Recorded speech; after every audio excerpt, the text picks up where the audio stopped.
Yo, what's going on? This is your man Ryan Righteous, and this is the Independent Artist Spotlight, y'all. I'm sitting down with a living legend right now, man. I'm sitting down with Antonious Colts, man. Artist formerly known from Grapetree Records, man. He was a pioneer in Christian hip-hop for so many years, and I got him in the studio, y'all, man. We're about to get into a great conversation. He's got the new documentary out, I Just Want to Live, and I'm super excited to talk to him, man. So let's get into it. This is your man Ryan Righteous, the Independent Artist Spotlight. Let's go. Antonious, what's up? What's up, my brother? Man, so good to see you, bro. Yeah, man, likewise. Thank you so much for coming in, man. I had so many questions for you, man, but you came in and you did Trackstarz not too long ago, so we appreciate you coming in. But, man, so great to sit down and talk to a living legend, bro. How's everything been? Man, everything has been great, man. You know, like the cliche goes, God is good, man. You know what I'm saying? Yeah. Everything been going. Now, I mentioned earlier, man, that you are a staple. You are a legend in Christian hip-hop for us. Been around since the early 90s, man, but you had a knack for making music. It just wasn't for God at first, right? But since you came into the Christian hip-hop space, you were a pioneer over at Grapetree Records. Shout out to Grapetree. You guys did some great things for Christian hip-hop over there. But it wasn't all good. It wasn't all good. Facts. It wasn't all good. And I thought we can talk about this, man, because I saw it in the documentary that you've been open about it, man. But first of all, bro, I just want to shout out, man, the music that you've been making. You kind of got back in the lab around the pandemic, and you've been going on a steady heater ever since, man. Talk about what that's been like. Well, man, actually, it was before the pandemic. Okay. So, it's kind of like the Michael Jordan, LeBron debate. Got you. You know, the old generation, new generation thing. For a lot of us old school cats, we grew up on music. We grew up on the rap. Yeah. So it was like we would do it with our boom box and our tapes, and we didn't need a crowd to do it. It was something. It's a passion that we formed, and we loved it. It wasn't about money or agenda or anything. We just did it because we loved it. Right. So I never stopped doing music ever. Okay. So even though I haven't been in the spotlight, I was always recording music over the years. Okay. Were you releasing too? And the basic release, pretty much just feeding the fans I already had, doing my CD Baby TuneCore thing, but nothing major. Got you. Yeah. Got you. And so lately, man, it's been songs like Congratulations, Prodigal. Like, talk about what you're trying to accomplish now. Well, what I'm trying to accomplish now, man, like this might touch the heart of some other artists. Mm-hmm. Sometimes you don't know who you are. Like I'm sitting here and I'm listening to you tell me, like, the accomplishments that I had from the mid 90s, early 2000s with Grapetree. Yeah. I've always struggled with accepting what I did and who I was in that vein. If that makes sense. You talked to me about that before. Yeah, I never wanted to come off prideful, like, I helped create Christian rap. If it wasn't for me, I always kind of shied away from that persona. You know what I'm saying? Yeah. And I got a lot of good friends. Like your circle means a lot. Mm-hmm. So I've always had important people in my circle constantly telling me, like, it's not arrogance. It's not. You have to realize, what you did and, be who you are. Mm-hmm. You know what I'm saying? And so it finally clicked in my mind, okay, this isn't arrogance, man. I'm Antonious, man. I'm one of the dudes that actually started the whole Christian hip hop movement. You know what I'm saying? And come on, man. Good vs. Evil sold over 100,000 copies. Yeah. That's not like light work. No, it ain't. That's not light work at all. Mm-hmm. But in my mind, it's not work enough. You know what I'm saying? It's not work enough. But you know what? The one. Jesus left the 99 to find that one. Absolutely. And so if you've touched one, imagine that one sparking 99 plus people coming to Christ, and then those 99, and then those 99. You see what I'm saying? Right. You definitely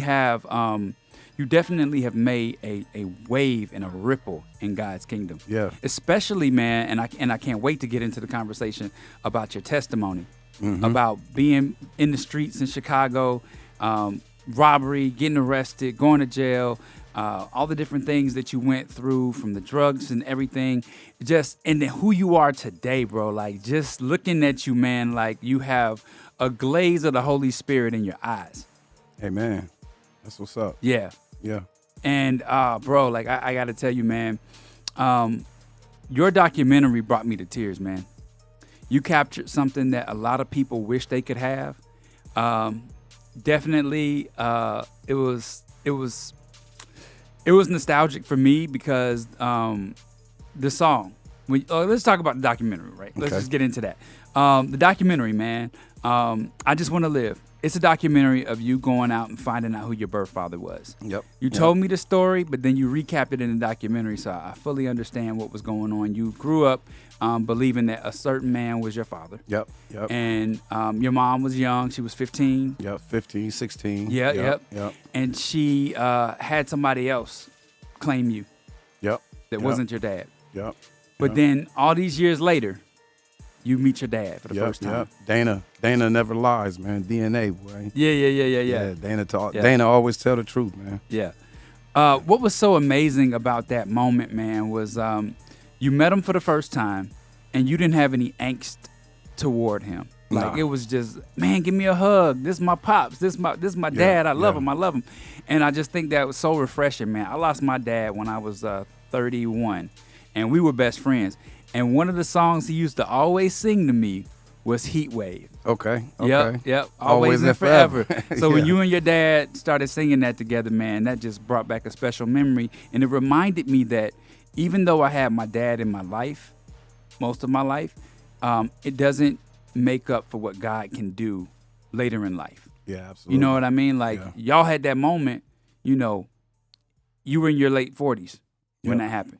So it's amazing to have that opportunity when some people go through life and never get it. Right. Some people have their fathers pass at an early age. Some people never find out who their father is. You got to do that, man. Talk about that documentary and what that meant to you.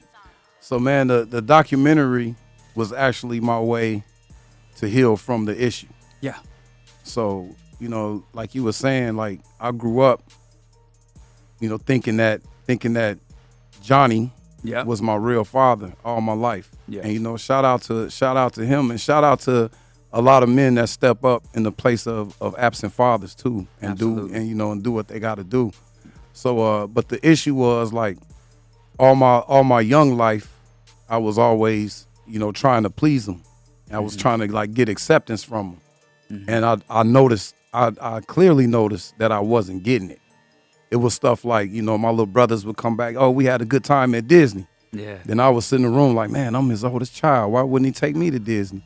So I always had these qualms within myself about him being my father for real. You know what I'm saying? And it was even to the point to where he took me to pick up a check. I think I was like 16, 17, and we in the car crying. And I'm like, I just want to be loved by you, man. I had him in tears, you know what I'm saying? But nobody ever told me the truth at that point. You know what I'm saying? Yeah. So I'm joking around with a cousin, like, at least I know who my dad is, cuz. And she was like, no, you don't, because your daddy named Bobo. And I'm like, Bobo? Like, that's weird. So that kind of sparked it in me. And, now with technology, I'm like, let me get this ancestry DNA test. Yeah. And then see what the DNA say about who my people really are. Ironic thing about it, I grew up with a whole lot of cousins that I never knew was my cousins. Really? And it was like one cousin in particular, we had rap groups together when we were little. Okay. I would go to the projects and stay the night at his crib for the weekend, and we writing raps the whole weekend. But this is my cousin. Okay. But I just never knew it. Wow. So the test finally come back. I started seeing these names that I never recognized before. So I reached out to a name that was familiar to me. And she got back at me, and I was like, rumor is my dad's name is Bobo. Oh, that's my cousin. Wow. Matter of fact, you look just like him. Let me send you some pictures. Man, I get the pictures, man, I'm blown away. I'm like, ain't no doubt about it that this guy is my real father. Yeah. So now all the questions popping up in my mind. I wonder if my mama know. So I reach out to her, and she was, she denied it. Like, nah, Johnny your dad. You know what I'm saying? But I'm like, Mom, the DNA saying otherwise. So we kind of fell out over that. You know what I'm saying? And then the crusher was, Mom's was like, that was my secret. When she said that, it totally broke my heart, man. Sure. You know what I'm saying? So now I'm angry. I'm super angry. I'm sitting in the studio one day, and my aunt called me. she was cussing. How dare you talk to your mama like that? And wow, but cussing though, like cussing. And after I listened to it, I was like, man, she right. And I'm like, now how can I call myself a believer? Right. And sit here holding on to all this hate towards my mother, man. Like, this is crazy. So I prayed about it. You know what I'm saying? And like we was talking about earlier, creating that song was my release. You know, it's like I just started recording it. It just started pouring out, and I'm like, okay. So now I want to know the truth. I called Johnny. Yeah. And I was like, you know, I found out through a DNA test that such and such, woo, woo, woo. He got quiet. And then he was like, man, I'm sorry, man. He was like, this is what happened. And I'm like, dang. So now I go back to mom's like, yo, even Johnny saying he knew that he wasn't really my dad. What's up? And at the time, man, after some healing, man, you know, she finally called me and told me the truth. And, you know, I'm gonna be honest about it. This is what made it kind of difficult to do the documentary, but I needed Jesus to help me get through it. It wasn't a consensual relationship between my father and my mother. You know what I'm saying? We'll put it that way. It wasn't consensual. I got it. I got that from the documentary. Yeah. And so she telling me the story. Now I'm finding out more about my father, you know what I'm saying, from people that know him. Oh, your dad was a player. Oh, your dad this, your dad that. I'm like, oh man, okay. Your dad was talented. So I'm hearing them really talk about me too. Yeah. Because I was a bad man out there with them women myself, you know what I'm saying? And so I was like, you know what? I gotta meet him. Like, no matter what. And I had it in the back of my mind how I was conceived. I knew I still had to meet him, and I knew that would be a part of my healing. So I flew up there to Rockford, Illinois, and I met him.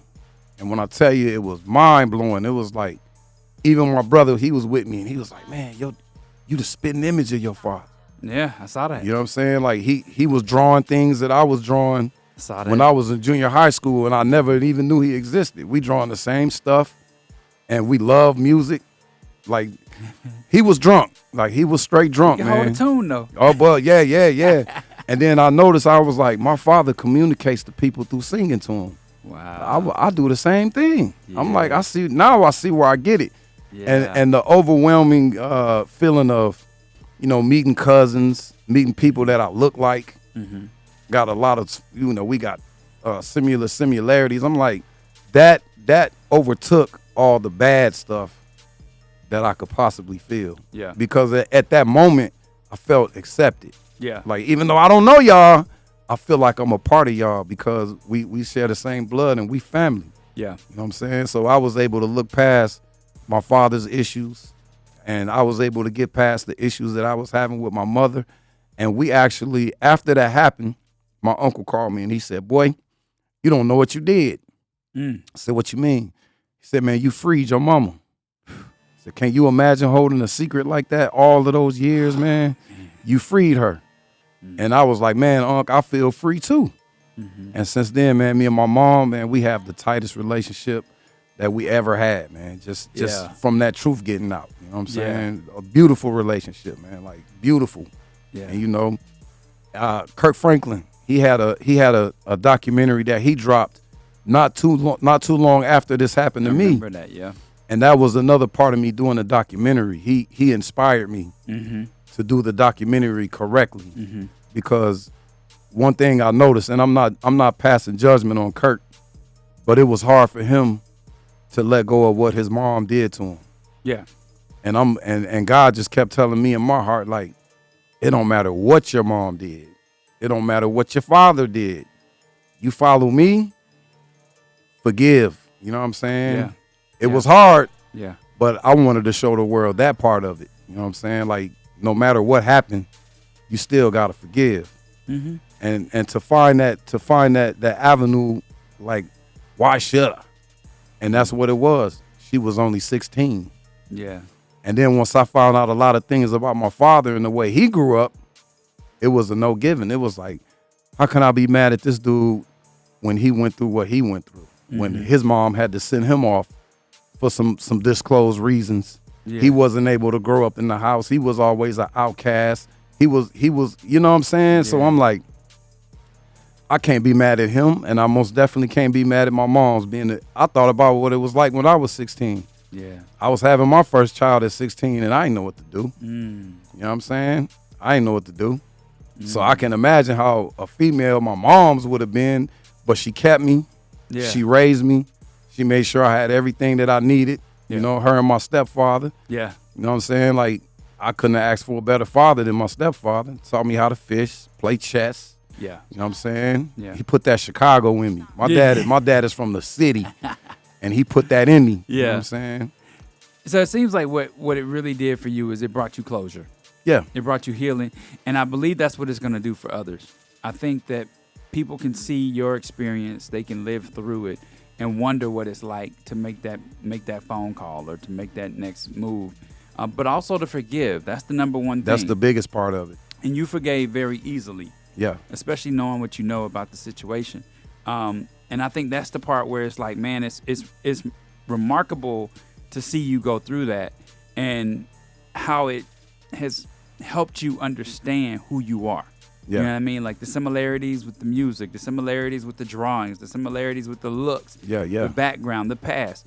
Talk about what that was like for you, finding an identity through the streets. Well, the streets, you know, that's where I learned. That's where I learned a lot of survival tactics. Yeah. You know, it was all about surviving. Like I said, I had my stepfather. You know what I'm saying? But back then, I also had the whole community. Mm-hmm. So it was like, you know, you had those people with the curls. They had curls back then, and they would drop the work off on you. You know, here go a little quarter. You know what I'm saying? Go up to the park, bring me back $100. You know what I'm saying? So to me, it was normal. It was like the streets was like something that my culture was teaching me that I had to be a part of. It's like a mentorship. Yeah. You know what I'm saying? And it took people like, there's a gentleman by the name of Billy Taylor. You know, he rolled up to me at a park one day when I was like 13, 14. And he knew what I was doing. He took me off the streets and put me in the studio. Oh, wow. You know what I'm saying? There's people like Trevor Mazik. I had a lot of mentors. I had a lot of older OGs that tried to pull us all into other things. You know, one gentleman put me in Boy Scouts. I was able to go camping and, you know, like just learn different things than your everyday hustling and getting down. You know what I'm saying? But at the same time, I gotta keep in mind that the way I was living when I was on the quote streets unquote, it had a lot to do with our culture. Yeah, you know what I'm saying? Because I watched New Jack City and I wanted to be Nino Brown. Wow. I watched Menace to Society and I wanted to be O-Dog. You know what I'm saying? And it go all the way back to watching Dolomite and the Mac. I wanted to be a player. You know what I'm saying? And these are the things that I was eating as a child, mentally. These are the shows that I was watching. The music, you know what I'm saying? When NWA hit us, you know what I'm saying? I was wearing the Dickies. I had on the Lokes. You couldn't tell me that I wasn't a gangster and wouldn't murk you, man. You feel me? Wow. But I wasn't raised like that, though. You know, my parents, that's not what they wanted for me. My stepfather always told me, without an education, you're nothing. Yeah. All you got to do is go to school and do what you're supposed to do and you can achieve. You know what I'm saying? Yeah. But the culture, I was so drawn in it because I'm black. Yeah. I mean, I'm black. I'm a brother. You know what I'm saying? So I was doing what all the other brothers was doing. Products of hip hop. I was eating from the culture. You know what I'm saying? And it had me going left. You know what I mean? It had me aspiring to be things that I wasn't really. You know what I'm saying? Wow. Yeah. Man, that's so deep. And talk about how you came to know Christ for yourself. Well, I was with a group called the A15 Clique. This was before Luda did area codes. Okay. We had our area code on a black hoodie, and it was a bunch of different, you know, everybody came from different sets. You had the leader of it. I think he was a Gangster Disciple. You know, I was the Blackstone. You know what I'm saying? You had different gangs that came together and was like, let's just take our talent and blow the whole Midwest up with it. Oh, wow. So it was like 8 different groups all in one big clique, the 815 clique. You know what I'm saying? So while I was with them, you know, we did a little concert and I forgot my my dad. Back then it was DATs. Yeah, I remember that. Yeah, I forgot my dad at home. So a friend of mine gave me a ride to go pick it up. And while we riding, when I tell you I was blowed out my mind, man, I was drinking Parmesan that night. I smoked about 4 blunts. Wow. I was slumped, straight slumped. Man, she popped on Kirk Franklin. Really? And it was a 20-minute ride there and a 20-minute ride back. Wow. And I'm trying to hide the tears, bro. I'm acting like I'm just out of it, laying on the car door, just crying, listening to Kirk Franklin. It was a song called "Where the Spirit Is." Boy, that thing hit me, man. That thing hit me hard, bro. And so I ended up going to a church one Sunday, and with this particular individual, her name was Gwen. She did hair. She used to put my finger waves in. 90s, we put finger waves in and rock the golds. You know what I'm saying? That was a big thing. Yeah. So she got saved. And I used to sit in her salon arguing with her, man. Allah is the true God. Blackstone, you know what our beliefs, you know what I'm saying? Allah is the true God. I'm like, man, that white Jesus is not the true God. And she had patience with me, man, and loved on me. One day I went to her church, bro, and the pastor called me up and he whispered in my ear, like, I see contracts and I see God using you with music. He was saying things that only I knew. Only you knew, yeah. So the next thing you know, I was running around the church, bro, like I ain't have no sense, bro. And that's the day that's the day God touched me. Wow. And I went from the Dickies to the suspenders and the suits, laying hands on people in the community, speaking in tongues, the whole nine. You know what I'm saying? That was my encounter that day at her church. How hard was it for you to get away from the lifestyle? I mean, I know I read in your bio that your gang members tried to kill you. Like, how hard was it to get away from the influence and the people and the lifestyle? Well, it wasn't that they tried to kill me. Like my gang members were mostly like my cousins. We was all running together. Got you. But it was the way I got out of the lifestyle was it's like when you get into shape. If you eat fried chicken wings and rice for dinner every day, you're gonna be straight out of shape. So the first thing that happened for me where that real change started coming was I threw away all my old music. Yep. I started getting rid of the CDs. I stopped listening to certain things. And then this brother came up to me in church and was like, hey, man, this is New Wine. Check this out. So I listened to New Wine. That was the first real Christian tape that I ever had was New Wine. Okay. On one sense, it was like, man, this brother doing this to rap music, man, like, quit playing. Like, I'm not saying he was bad. It just wasn't, I'm coming from Twister, Do or Die, Crucial Conflict. Yeah. It was like, come on, man. So one day, man, I was sitting there, bro, and I just prayed, man. And then I called my friend Seneca, Seneca Kaysen, a big-time producer, bro, big homie. I hit him up. He sent me some beats, and I wrote Kill Yourself. That was off the Good versus Evil. Yeah. And then I knew what it was after I wrote that song, and I was like, wait a minute, I can take how I feel about the Lord and tell my story. Yeah. Okay, bet. And that's how I got in tune with Grapetree. Okay. So I sent in the demo to Nolly Williams, Grapetree Records. Yeah. He called me back like, we ain't really looking for no artists right now, but we got a compilation called Heaven's Hip Hop, and we'll put your song on that. And that's where I met Petty D. Okay. Me and Petty D started off at the same time on that compilation. Okay. And then next thing you know, like a week after the compilation dropped, I got another call from Grapetree. We want to sign you now. Wow. I was like, what? He was like, man, the people really love your music, bro. And we want to sign you now. And I signed a deal with Grapetree, man, through a fax machine, bro. Wow. Never seen Nolly. I never seen him ever in life. Didn't know him. But he faxed me over a contract. I signed it, and I was officially Grapetree Records, man. Yep. And I know that you have industry hurt. Oh, yeah. Would you say signing that contract was one of it? Like the fact that you didn't have a lawyer present? And Not to correct you, but I had industry hurt. Okay. I had it. You had it, right. Yeah, no, I see what you're saying. You had it. Yeah. Yeah. But it wasn't just the label, bro. Yeah. It was the artist, too. Wow. So you could imagine I'm coming straight off the streets, and I'm 19, 20 years old, and I'm touring. I'm going on tour with a lot of artists that people know, and it's like a whole different world from when you sitting at home listening to their music to when you actually at a hotel with them, and you actually up close with them. It's and different. that was the beginning of my downfall, bro. Wow. Because before Grapetree, I was on fire. I mean, on fire for God, bro. Mm-hmm. But once I got out there, I ain't gonna put their names out because I love these dudes. Sure, I understand that. But it was like, wait, man, what you doing is crooked. Wait, man, you about this money, bro. Wait, man. Yeah. Oh, y'all. Oh, wait a minute. What am I saved for? And being so young, I kind of, they say bad company corrupts good character. Yep. So that's what I'll attribute my sliding back to that, because I was just being young and watching my brothers do it. Yeah. And I'm like, okay, this is the same thing we was doing when I was in the secular market. That's a hard I'm good thing. at this. Yeah. You know what I'm saying? And that's what started breaking my heart, man.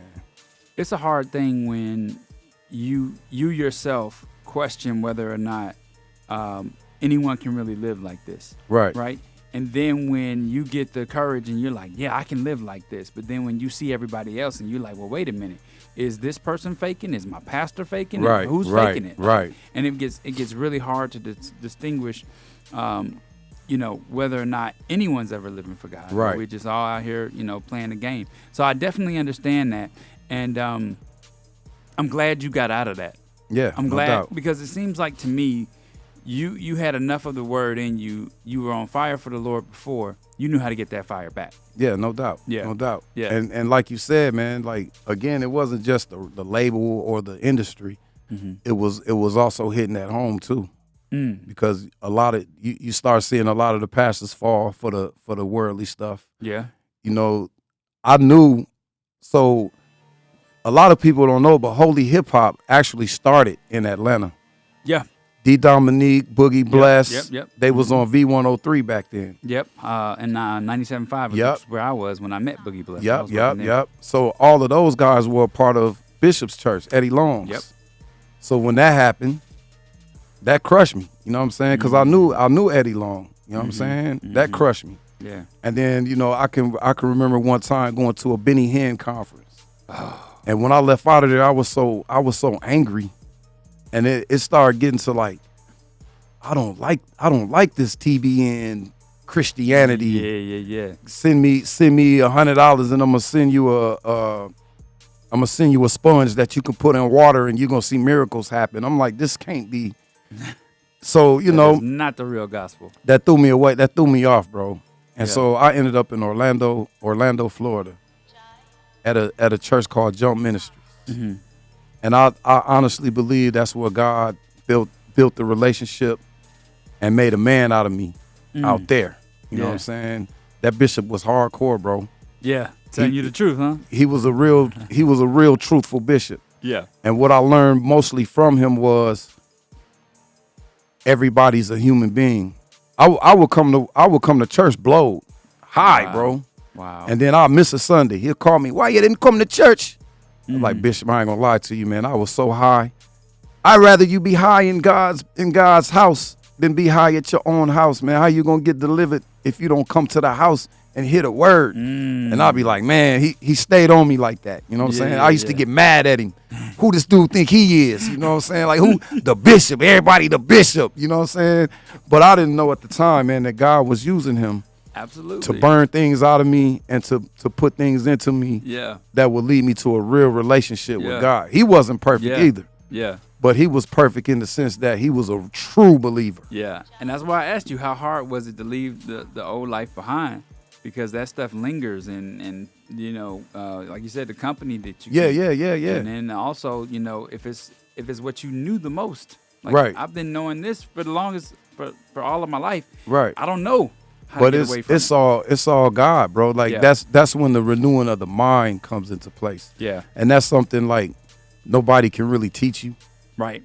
That's something that has to happen. Right. And you don't know that it happened until it happens. Yeah. It's like you go from, man, shorty bad, to, man, that's a child of God, man. I don't have That's the God's same daughter, yeah. I don't have the same feelings that I had 20 Yeah. years ago to want to do something like that. You know what I Yeah. mean? Like your mind changes. Oh, And yeah. a lot of time it changes because of the hurt that you go through. Yeah. You know what I'm saying? Like you get in one of these off-brand relationships Yeah. that you ain't supposed to be in. Yeah. You hurt the girl. She ready to stab you. She running you over with the car. Ugh. But once the dust settle, you gotta sit back and be like, I wasn't supposed to do that in the first place. Exactly. That's the consequences of the sin. Exactly. And then that tells me I don't want to do that again. I know. And but your mind was renewed. Yeah. You know what I'm saying? Sometimes it's painful Yeah. to get your mind renewed. You know what I'm saying? I think that was a good way that I used to control lust. Yeah. It was like I thought about sex trafficking, and I thought, man, this person on this screen is probably beyond, their own will. Right. And why would you find that to be entertaining? Right, You know what I mean? right. And it's God's daughter, and it's his children. And then, what if you have children yourself one day and you have daughters? You don't want them to do this. So Right. all of that played a big factor in that, man. Wow, man, that's a lot. That's Yeah, a man. lot. And so now where you are today, you're in a good space. You're in a good place. And you got new music coming out. Talk about that. Well, like I was telling you, man, I never stopped the music. Yeah. I never ever stopped the music. Yeah. It's therapeutic for me. Yeah. That's like God says that he gives you gifts and they make room for you. Mm-hmm. Not necessarily to get popular or not necessarily to get famous, but sometimes those gifts make room for you to get deliverance. Yeah. Healing. Just to hear yourself Yeah. say how you feel sometimes is a big help. So, that's the music for me. And like this guy named Pastor White told me years ago, he said, Antonious, you make the music for yourself and you market it to people. Yeah. You know what I'm saying? Yeah, So whenever I'm in the space of creating music, it's always personal. Mm-hmm. And then I share it with the world. Yeah. I'm not, I gotta make this album and I gotta make the Christians love this. I need my people to love this. Yeah. Nah, I make the music. It's normally coming from a personal space. Yeah. And then I share it with others. You know what I'm Yeah. saying? Yeah. Last thing I want to do, man, is I want to give a shout out to Gary. Gary Williams. Gary from Grapetree, Yeah, man. Black Gold, man. Amazing to see the relationship that you guys had and the relationship you still have with him. Yeah, man. After all these years, and to know he's going through something real. Yeah, And I saw what you did, man. It was really touching to re-release the album and give the proceeds over to his MS. Yeah. Fund. So, I mean, that's amazing, man. Talk about what that was like for you, going through that moment and seeing him for the first time. Man, Gary was around before I got saved. Mm-hmm. Gary was already known in the city as a big time producer. Yeah. And he used to work at a clothing store, and I'm big on fashion, bro. So I would go to the clothing store, buying coats, buying Pellies, buying Havana Joes, the Gucci's, Maurice Malone's. He had it all. And he ended up getting a deal with Grapetree. Okay. And he produced half of the first album, half of Good versus Evil. Yeah. So that's how we really connected because, we were already connected, but with that music, we really connected as brothers. Yeah. He was the first one that told me that I wasn't getting my money. Oh. He pulled up in a convertible BMW. I'm like, oh, this is a nice one. I got this off the royalties from your album. And I was like, what you mean? He said, man, you sold so many albums, bro. I took my royalty check from your album and I went and bought this car. You ain't getting your money? And I was like, I didn't know that they was getting money like that, Gary. And that was part of the issue, bro. Like, you see all these stories about Death Row, about what's Diddy's Bad Boy. Yeah. You hear all these stories about artists not getting their bread. It didn't anger me that I didn't get my bread because so I was saying if you let somebody get over on you, you can't be mad at them. It's your fault, Right. because you didn't handle your business. But what angered me was a Christian rap label is not supposed to act like Bad Boy and like Exactly. Death Row and like it wasn't supposed to go down like that. Right. You know what I'm saying? I feel like the Christian rap label should have educated the young brothers that they was making the money off of. And so, that's when play came in the tune. Where are your royalty statements? I don't know nothing about royalty statements. So now I'm getting angry at the brothers. Man, I'm y'all little brother. Y'all getting all this money and y'all not telling me how to get mine? But I'm being praised as one of the hardest ones out here doing it. And y'all see me struggling. Y'all see me getting evicted. And nobody at no point sat me down and say, This is how the industry works. This is how the business side works. You need a publishing company. You need this. Nobody ever did that. You know what I'm saying? So by the time I did the calculations, I saw that label made almost 2.8 million. Wow. And all I saw was like $3,000 out the whole Yamin. Wow. That was another thing that made me want to like walk away from that. Walk away from the Christian industry. Like, of course. Y'all ain't no different than what I'm used to dealing with outside of this mog, man. And then it's the same thing as the secular people. Well, you had recoupments and you had this and nah, bro, you hiding money and you built yourself a nice nest egg and got very wealthy off the backs of your artists, man. And that's bogus. It's on a worldly sense, you did your thing. But in a godly sense, you bogus, man. Yeah. You know what I'm saying? Yeah. And you know, but we keep going on, bro. Yeah. It was never about the money for me. It was always about doing God's business. Yeah. Yep. Yeah. Yeah. Wow, that's powerful. Yeah, man. That's yeah, powerful. Man. Well, Antonious, tell everybody where they can find you, how they can support you, and what to look out for next. Well, you can find me at TonyCoates.com. You know, that's everybody at the crib know me as Tony Coates. Yeah. Antonious is my government name. Yeah. But I got friends that can't even say it. They call me Tonious. You know what I'm saying? So I'm like, okay, let me shorten this down. TonyCoates.com. And you can get all the music I've been doing over the years. You can go back and get the old catalog and stream all of that for free. You know what I'm saying? Yeah. But since that documentary, God has opened up a new lane for me. Yeah, okay, good. So instead of going to buy a car, I took my money and went and bought a camera. Okay. And I got a nice one. Yeah. And I got with Will Thomas, one of the dopest, Shout editors, directors, all around dope. Mm-hmm. And we've been shooting films. What we do is we take Bible stories and we flip them to modern day times. Okay. I think we got like 33,000 views on the first one, which is called Tempted. Okay. Is the Prodigal part of that? No, the Prodigal was the second installment. Okay. And that's what I'm getting ready to release now, the Prodigal. I saw the trailer and I was so intrigued. Yeah, by the trailer. man. I was like, oh, this is good. And so, you know, with the short films, my motivation is to get them into the prison systems. Okay. So I'm trying to link up with one of the guys that run the prison system. You know, they got tablets now. Yeah. And you know, the juvenile facilities. Yeah. And pretty much, man, it's a way to get the word of God into people. Yeah.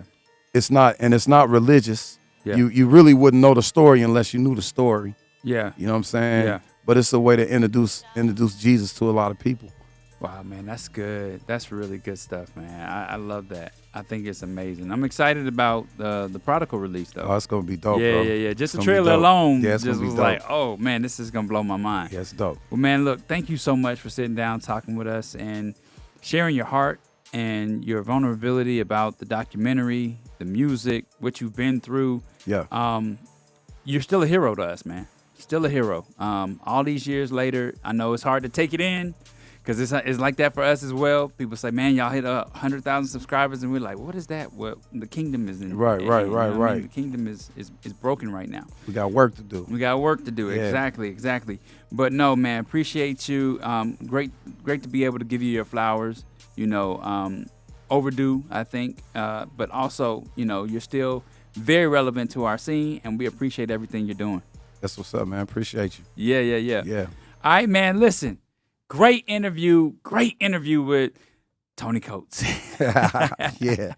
But just make sure you go out, like, subscribe, and support him and everything he's got going on, man. This is one of our legends, man. We got to show him how much love we got for him and how we are just still ready to rock with anything he drops. This is your man, Ryan Righteous, the Independent Artist Spotlight, and we out. Peace. Okay. In the artist spotlight. Okay. Making sure you shine bright. Okay. Ryan Righteous, that's right. Okay. Trackstarz too hype. Okay.